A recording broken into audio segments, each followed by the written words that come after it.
महाकाय सूर्यकोटि समप्रभ निर्विघ्नं कुरु मे देव सर्वकार्येषु सर्वदा।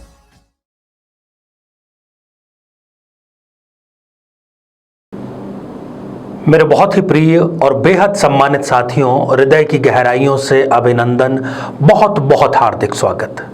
साथियों, चर्चा चल रही है राजयोग की, और अपना घर होना, वो भी आलीशान घर होना, किसी भी मायने में राजयोग से कम नहीं कहा जा सकता।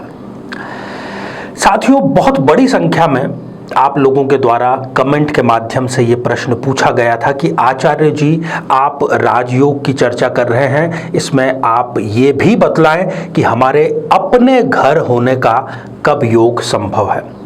तो साथियों, ये हम आज इसी बात पर चर्चा करेंगे कि कब न केवल अपने घर का योग होता है, बल्कि बहुत जल्दी कब घर का योग होता है, और कब दो घरों का भी योग हो सकता है, और कब बहुत आलीशान घर का योग हो सकता है।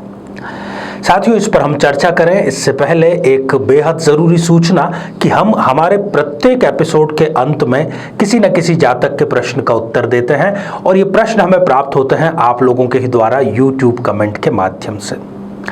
साथियों, अपना कमेंट आप लिखने से पहले #आचार्य चंद्रकांत इस शब्द का प्रयोग जरूर करें, और साथ ही बेहद आसान सा प्रश्न जो इसी एपिसोड से संबंधित होता है, इसी एपिसोड के अंत में आपसे पूछा जाएगा, उसका सही उत्तर साथ में लिख करके जरूर भेजें। साथियों, हम अभी एक बुरे दौर से गुजर रहे हैं, जिसको हमने नाम दिया है कोरोना काल। इस कोरोना काल में कई चीजें परिवर्तित हो गई हैं, और इसमें से एक चीज है कि अपने घर का सपना हर व्यक्ति को साकार करना जरूरी हो गया है। चाहे बात सोशल डिस्टेंसिंग की हो या क्वारंटाइन रहने की हो, यदि आपके पास में अपना घर नहीं है तो बड़े संकट का आपको सामना करना पड़ सकता है। और यदि मैं भारतीय चेतना की बात करूं, तो भारतीय चेतना में भी अपने बच्चे की जब भी शादी या सगाई की बात की जाती है, तो ये जरूर पूछा जाता है, जो भी आपके अपोजिट वाला पक्ष है उसके द्वारा या आपके द्वारा उनसे, कि क्या आपका अपना घर है या नहीं। कहने का अर्थ है कि ये भारत में एक स्टेटस सिंबल भी है। पर केवल आपके पास में पैसे हैं, आप अपना घर, अपना मकान, अपना आलीशान बंगला नहीं खरीद सकते। जब तक योग संयोग नहीं होगा, आप अपने घर में प्रवेश नहीं कर पाएंगे। मैं ऐसे अभी तक हजारों लोगों से मिल चुका हूं जिनके पास में पर्याप्त धन है, परंतु उनकी कुंडली में से स्वयं के घर का योग नदारद है, तो वो किराए के घर में रह रहे हैं। सारा ऐशो आराम है वहां पर, परंतु अपने घर में वो प्रवेश नहीं कर पा रहे हैं। तो आइए साथियों, बिना किसी देरी किए हम कुछ आंकड़ों के माध्यम से ये जान लें कि कब जातक बहुत जल्दी और बहुत आलीशान घर में अपना गृह प्रवेश कर पाता है। साथियों, यहां पर आप 4 ग्रहों की एक सूची देख पा रहे हैं। गुरुदेव, सूर्यदेव, शनिदेव और मंगलदेव, ये तो है ग्रह, और इनके सामने ही लिखी हुई है इनकी उच्च राशियां। जैसे कि गुरुदेव के समक्ष आप देख रहे हैं कि 4 नंबर अर्थात कर्क राशि लिखी हुई है। सूर्यदेव के समकक्ष आप देखेंगे तो 1 नंबर अर्थात मेष राशि लिखी हुई है। शनिदेव के अंतर्गत आप देख रहे हैं तो तुला राशि 7 नंबर लिखी हुई है, और मंगल देव के समकक्ष 10 नंबर अर्थात मकर राशि लिखी हुई है। कहने का अर्थ यह है कि ये जो ग्रह हैं, ये इन राशियों में उच्च के हो जाते हैं।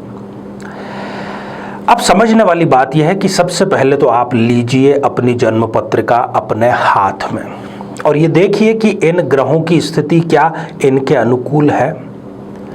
साथियों, यदि इनमें से कोई भी एक ग्रह, 2 हो तो और भी अच्छी बात है, अगर एक भी ग्रह उच्च राशि में हो तो ऐसा व्यक्ति बहुत जल्द स्वयं के मकान में प्रवेश कर जाता है। ऐसी उम्र में वो स्वयं के मकान में प्रवेश कर जाता है जिस उम्र में उसके समकक्ष जो भी हैं वो करियर से सामना कर रहे होते हैं, संघर्षों से सामना कर रहे होते हैं, अपने आप को स्थापित करने के लिए संघर्ष कर रहे होते हैं। और न केवल ये घर बनाते हैं बल्कि एक बहुत ही शानदार, आलीशान, ऐश्वर्यशाली घर बनाते हैं। लोग जो भी उस घर को देखते हैं उनको लगता है कि ये इन्होंने किया तो आखिर किया कैसे। इसका कारण क्या है साथियों? यदि गुरुदेव उच्च के हैं तो गुरुदेव स्वयं, ज्योतिष में जब भी हम अपने घर का विचार करते हैं तब गुरु की स्थिति देखना बेहद जरूरी है, बेहद अनिवार्य है। तो वो उच्च के होकर के यहाँ पर मदद करते हैं। यदि सूर्य की बात करें तो ऐसा व्यक्ति जिसका सूर्य उच्च का हो वो भी कम उम्र में ही अपना स्वयं का घर बना लेता है। हाँ, इसमें उनके पिता का भी कुछ न कुछ योगदान अवश्य रहता है। शनि यदि किसी की कुंडली में उच्च के हों तो शनि को भी ज्योतिष में संपत्ति का कारक माना गया है। बड़ी धन संपत्ति यहां पर व्यक्ति अर्जित करता है। और मंगल देव यदि ये उच्च के हों तो मंगल से भी ज्योतिष में भूमि का विचार किया गया है।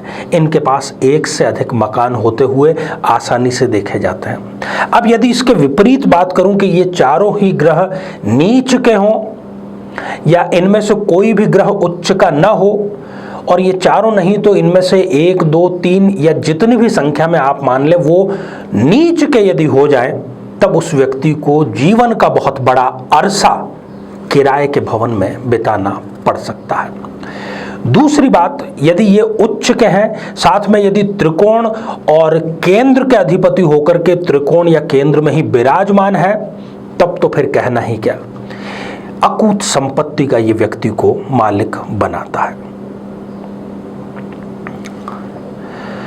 तो साथियों, मैं तो ईश्वर से यही प्रार्थना करता हूं कि जितने भी दर्शक हैं उनकी कुंडली में अपने घर का योग जल्द से जल्द निर्मित हो, वो अपने घर में गृह प्रवेश कर पाएं। साथियों, राजयोग पर हमारी अनुसंधान पूर्वक, शोध पूर्वक श्रृंखला जारी है। आप लोग जितना स्नेह, जितना प्रेम, जितना समय दे रहे हैं उन सब के लिए आप सभी साधुवाद के पात्र हैं। तो आइए साथियों, अब हम बढ़ते हैं आज के हमारे कमेंट के चरण की ओर। आज हमने कमेंट शामिल किया है दीपिका चौकसे जी का, जो कि उन्होंने लिखा है जुन्नार देव, छिंदवाड़ा, मध्य प्रदेश से। दीपिका जी, आपको संशय है कि क्या आपकी कुंडली मंगलिक है और आपकी शादी में देरी का कारण क्या है। बिल्कुल सही कहा आपने। हम इसको कंफर्म करते हैं कि आपकी कुंडली एक मंगली कुंडली है, पर मंगली कुंडली होना किसी भी तरह का कोई डर का माहौल नहीं है, किसी प्रकार का कोई अपराध नहीं है। शादी आपकी अवश्य होगी, शादी में थोड़ा सा डिले जरूर हो रहा है। मंगल देव आपके लग्न में ही विराजमान है, प्रबल रूप से आप मंगलिक हैं। सप्तमेश जो आपके शनिदेव हैं वो त्रिक भाव में जाकर के विष दोष का निर्माण कर रहे हैं, ये एक और गलत चीज है। इसलिए आप बिना कुंडली मिलाए विवाह बिल्कुल भी ना करें। और 2021 के तुरंत बाद आपके विवाह का सुंदर योग निर्मित हो रहा है। उपाय के तौर पर आपको दुर्गा सप्तशती का पाठ नियमित रूप से प्रारंभ कर देना चाहिए। तो साथियों, अब आज का बेहद ही आसान सा प्रश्न कि गुरुदेव किस राशि में उच्च के होते हैं। साथियों, आप सभी स्वस्थ, समृद्ध और शांतिपूर्वक जीवन व्यतीत करें। नमस्कार। जीवन में किसी समस्या का सामना कर रहे हैं, जैसे कि शादी में देरी होना, पति पत्नी में मनमुटाव या तलाक तक की नौबत आ जाना, संतान का प्राप्त न हो पाना, नौकरी या धन प्राप्ति में बाधा आना, जीवन के प्रत्येक क्षेत्र में किसी न किसी प्रकार की बाधा आना, तो आज ही अपनी जन्म पत्रिका का संपूर्ण विश्लेषण करवाएं और पाएं समस्या से सदैव के लिए मुक्ति।